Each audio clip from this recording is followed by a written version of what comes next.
ҳамада салом алейкум, бардор хуш омадем ба канали Сим Шарипов. Бо шумо ҳастам ман Муҳаммад Шарипов. Яне ки дархостҳои шумо ҳеҷ куҷо гум намешавад, танҳо интизор шавен, ба навбат тамошо кардан мегирен. Яне ки видеои имрӯза дар бораи Адольф Гитлер мешавад. Аввали соли 1945 оташи ҷанги дуюми ҷаҳон пас шидан мегирифт ва шикаст хӯрдани рейхи сеюм аз вақт вобаста буд. як қисмат генералҳои ҳарбӣ барои ҳифз кардани кишвар ба Гитлер маслиҳат медоданд, то ки ӯ ҳуҷҷатҳоро дар бораи капитулятсия имзо кунад. Лекин фюрер ягон хел розӣ шида наметавонист ба он факте ки бой додагиай. Шансе ки фюрер ба ӯ боварӣ дошт, яъне ки бояд конфликт рух медод байни союзникҳо. Германия бошад, дар ин муноқиша бояд ки дар нақши дами найза бозӣ мекард, ки дар натиҷа Англияву Амрико бо Сталин меҷангиданд. Лекин муноқишае ки баъдан ҳамчун ҷанги хунук дар таърих ворид мешид, рух мета баъди марги худи фюрер. Лекин чӣ хеле ки набуд, тағйирота Гитлер ба як хулосае меояд ки дар пойтахт интизор бошад. Дар он вақт Берлин ба қабхон мубоддал гаштагӣ буд. ҷаҳони Европаро забт кунанда аз як чанд бункери таҳзаминӣ иборат буд, ки ӯ маҷбур буд ки дар уҷа аз бомбардировкаи союзникҳо пинҳон шавад. ҳамаи абсурдии нақша ва корҳои ӯ дар ҳамин буд. Шахсе ки нақшаи тамоми континентҳоро забт кардан дошт, наметавонист ки солимона баҳогузорӣ куна ҷиддӣ будани ҳолата. Бефоида муддати капитулятсияро дароз мекашид, ки дар натиҷа миллионҳо одамо мемурданд. танҳо дар вақти штурм дар Берлин тақрибан 3 миллион халқи оддӣ буданд, ки ҳаракат мекарданд зинда монанд ва дар паузаҳои кӯтоҳи ҷанги кӯчагӣ ҳаракат мекарданд, ки ягон хӯрок биёбанд.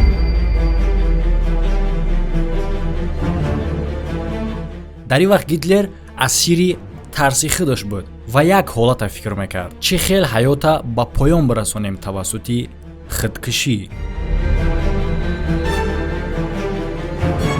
ва чун ҳар вақта пеш аз видеоро тамошо кардан, агар ки ту мухлиси ҷанговару бозингаро бошӣ ва бештари вақти худта дар тамошои варзиш бигзаронӣ ва угадат карда бутонӣ ки кадом даста ё кадом ҷанговар дар бои дар пеши истодааш ғолиб мешавад, ту дар тавонои худат метавонӣ ки сум кор кунӣ. Ба ссилкаи дар комментария буда бигзар регистратсия кун ва фаромӯш накун ки дар вақти полни регистратсия кардан промокоди канала истифода бар, ки ба ёрдами промокод метавонӣ то 6500 рубла бонус ба даст биёрӣ. Ссилка барои регистратсия ва промокод барои бонус ба даст овардан дар комментария закри пичидагиай.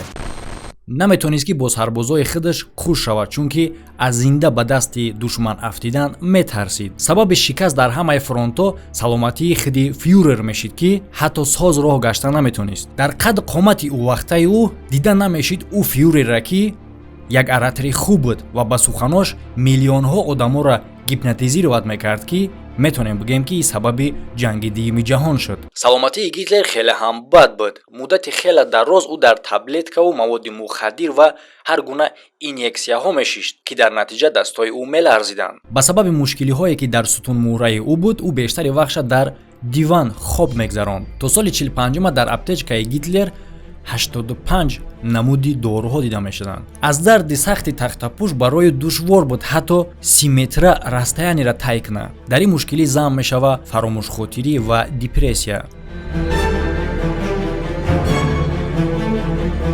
рӯзи зодрӯзи Гитлер 20 апрели соли 1945 бо фармони ӯ дар кӯчаҳои вайронаи Берлин байрақчаҳо ва табрикотнома овезон мешавад.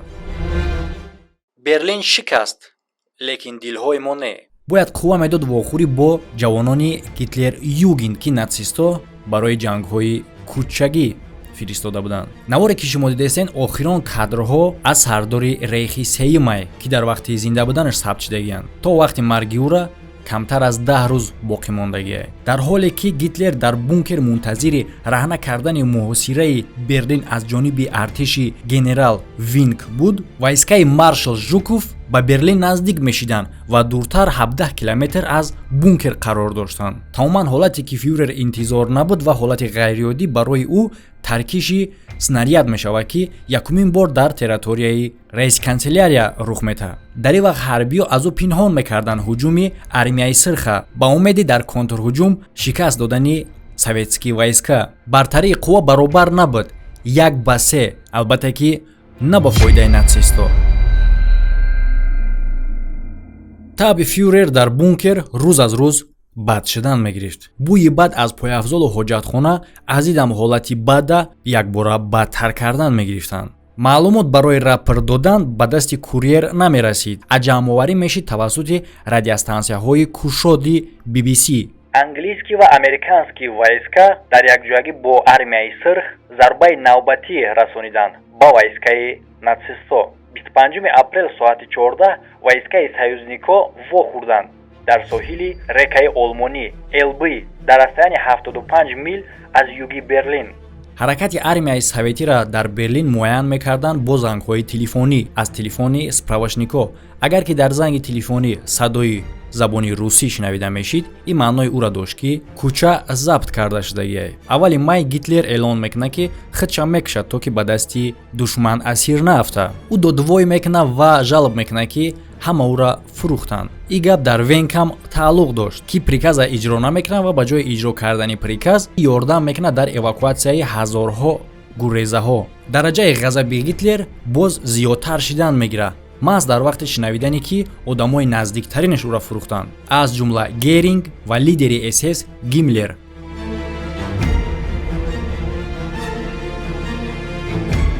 Ева Браун ҳаракат мекунад то ки Гитлерро ором кунад. суратгири пешинаи партияи натсистӣ ки 26 сол аз худи Гитлер ҷавон буд. дар бункер ӯ беиҷозат пайдо мешавад ва ба ҳама запретҳо нигоҳ накарда то вақти марги ӯро бо Гитлер дар уҷа мемонад. Браун маъшуқаи ӯ буд дар давоми 14 соли охир ва албатта ки яднашини ӯ махфӣ буд. пропагандаи натсистӣ як образи мачои озода ба ӯ медоданд. аз ҳамин хотир шахси хуб ва диққатҷалбкунанда мемонад Гитлер барои ҳама зану духтаро.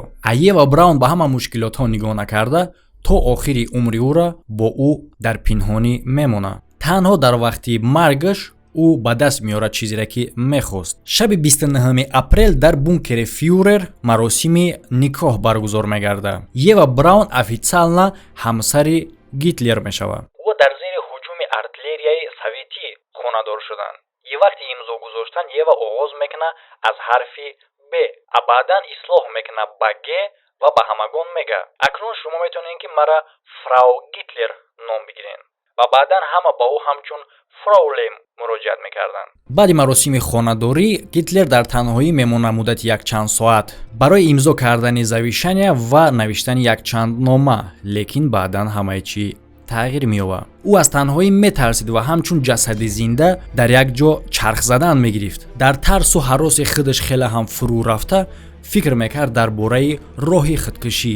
ҳама одамое ки дар атрофи ӯ буданд ӯам мисли ки дар хоб қарор доштанд. ҳама сигарҳои худша дар курилка намекашид, а дар назди Гитлер мекашиданд. дар дуруни бункер ба он нигоҳ накарда ки Гитлер дуди сигора таъмул надошт. ҳатто Ева Брауне ки дар ҳаёташ ягон бор сигор кашидагӣ набуд, ӯ рӯз дар дасташ сигор дошт ва ҳатто ягон кас аҳамияти ҷиддӣ намедод ба офитсерое ки ӯ рӯз худшона ҳушор мекарданд бо шнапс.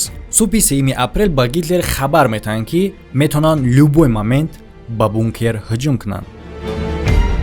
советские войска 200 метр дур аз рейхсканселлерия қарор дорад. аз шиддати баланди тирпаронӣ Гитлер наметавонист ки ба боло бароя барои нафас кашидани бода ҳавои тоза. албатта ки дар он вақт бода ҳавои тоза ёфтам намешуд агар ки мебаромад. ба адъютанти худаш фармон метаҳад ки якчанд канистри бензин биёвад то ки худша ҳамроҳи ҳамсари нав никоҳ кардагиш оташ бизанад. тақрибан соати 1 рӯз Гитлер ҳамроҳии ҳамсараш сари мизи хӯроки нисфирӯзии кӯтоҳмуддат мешинанд. нақшаи баъдӣ хайрхуш кардан бо шахсое ки дар он вақт дар бункер ҳамроҳӣ буданд ва танҳо шудан дар кабинети худаш. ҳангоме ки ақрабаки соат дар болои 15:30 қарор мегирифт, аз ҳуҷраи ӯ садои тир шунавида мешавад.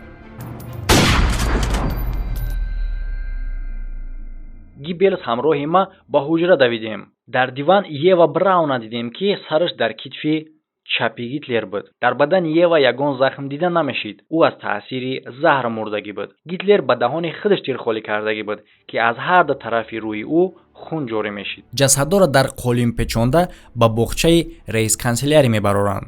маросими дафн он қадар дароз давом намекунад. бе ягон сухани дароз маросими хайрхушкуниро қатъ мекунад таркиши снаряд Бурман ва Геблис ҷасадора дар як чиқрӣ медозанд ва аз болош бензин рехта оташ мезананд. Баъд як шабона рӯз войскаи советӣ забт мекунанд бункери Гитлера. Ӯ дар ҳавлии рейс-канселярия ду ҷасади сӯзонидашудаи зану марда меёбанд. Гитлера бо протезҳои дандониш муайян мекунанд. Барои кора муайян кардан махсус ортодонти шахсии ӯро меёбанд. Ҷасади Гитлера баъди ҷанг 8 маротиба мегӯронанд дар территорияи базаи армияи советӣ.